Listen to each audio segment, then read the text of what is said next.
Welcome to the Center for Executive Coaching Alumni Interviews. My name is Andrew Neitlich, founder and director of the Center for Executive Coaching. Today we speak with Roberta Fiore-Kittell.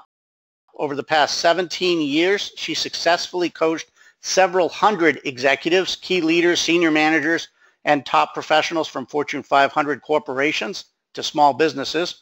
Her experience is valued in small local startups as well as multinational companies with a global reach. Clients include the C-suite, director level, physician leaders, and high potential talent groomed for future leadership roles. 60% of her clients are in healthcare, including Carolina Healthcare System, Cleveland Clinic, Johnson & Johnson, and others such as Kroger, Ohio State University, and Nationwide. Roberta, thanks for being here. Let's start with what you like most about being a coach. Well, I absolutely love adding value. So for me, it's about helping leaders who are already very successful make small behavioral changes that have a big impact professionally and personally.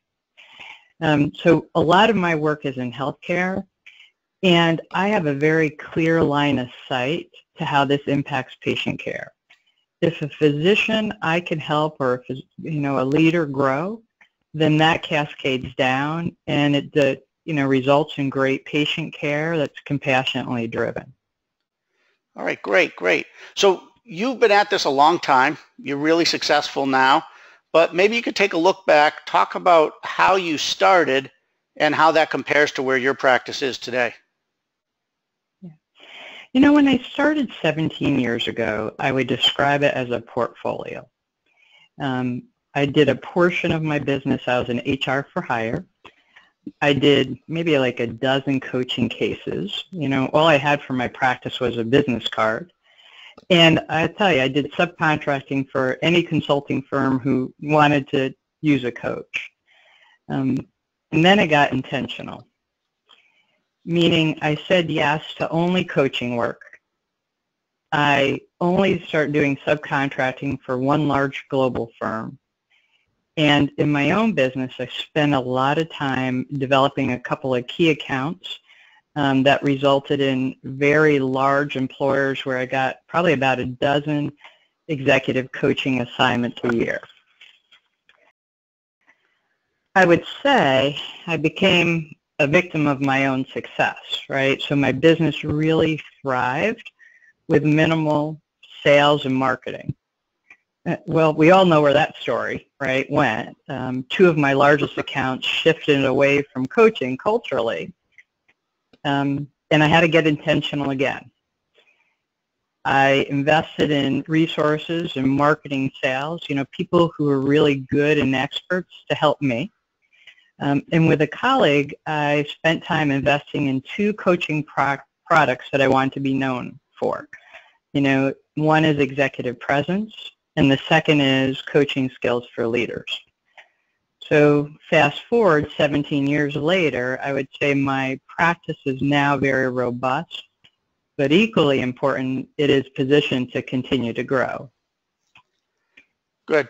Thanks for that comparison. That's pretty impressive. So given that, what advice do you have for anybody thinking about getting into executive and leadership coaching, or newer coaches who want to continue to succeed? Yeah. So I'd say 4 pieces of advice.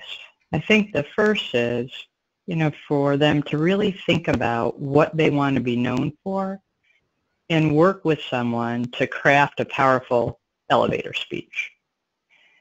I think the second is every week they have to get in the discipline of spending at least a few hours in sales and marketing. To keep myself honest, every week I track how much time I've spent in this area. I think the third is to really network with purpose. So every time they're talking to someone, be prepared to talk about 3 things that they have to offer and 3 things that they want from the other person. And I think the last thing is, when you're working for yourself, you're always thinking about where's my next piece of work or how I could do things better. And I think it's important to step back and just every day practice gratitude. either thanking people or helping them, or just being grateful for where they are in their business. Well, fantastic. Roberta, thanks very much. I really appreciate your time.